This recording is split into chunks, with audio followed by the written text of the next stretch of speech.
Hello friends, I am Amanda. I have the pleasure of managing Awakening Center for Conscious Living in Laguna Hills, California. And one of the most incredible things about working at the store is the way it feels. I see people who come in all the time who are just like, ugh, because the store has a way of really making you feel relaxed and like you can just let go. So one of the reasons that is because we literally have hundreds among hundreds of crystals. So why do crystals make you feel so good? I'm going to talk a little bit today about crystals and just give you a little bit of a teaser as to what they do and how they can work for you. So, crystals are naturally growing things. They come from the earth. So they have that energy like when you go outside and you kind of stand next to a tree, or when you're walking on the beach and you're in the sand and it just feels good. They have that way of bringing you back to a grounding point, bringing you back to your center. So that's one reason that they feel good. But crystals, just like you and I, all have different personalities, different traits, different things they do. I like to describe different crystals as a group of friends. So you have one friend who's really good for going to the movies and laughing with, one friend that you can just get into like really deep, intense conversations with, and another friend that you can cry to, that when you're feeling emotional, you know that person's got your back. So there's certainly that kind of attribute within each crystal. So let's talk about that a little bit. So you see a wide variety of crystals on this table. Some of them are polished, some of them are raw.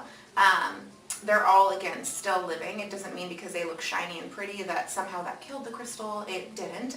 Just buffed it up a little bit. And I believe that each crystal chooses the way that it gets shaped into. If it wants to stay raw, if it wants to stay polished, there's a reason for that. So like this amethyst geode over here, it's not so much one that you might work with all the time. It might just be a crystal that hangs out in the background because probably it wants to emit a certain type of resonance that's going to kind of create a really nice inner sanctuary type of place, or inner sanctuary type of feel for wherever you put it.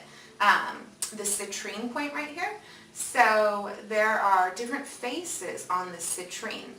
So what that means is it's programmable and it can have 6 different intentions put into it. So you hear that thing, working crystal magic, a lot.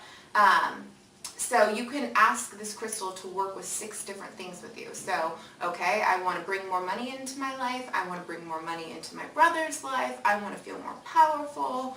I want to create a new business. You can fill this crystal with all those different intentions. Whereas this rose quartz sphere here, it only holds one general intention. So rose quartz I would recommend using for some type of self-love, or just opening yourself up to more nurturing energy. So you might want to promote love in all areas of your life. So you can program this crystal with that intention. So in our future segments, we're going to talk about how to more specifically work with the crystals, programming them, also how to cleanse them, and a lot more fun, really spectacular things on how to work with crystals and how to work with all things metaphysical. So thank you for checking out the video, and I'll see you soon.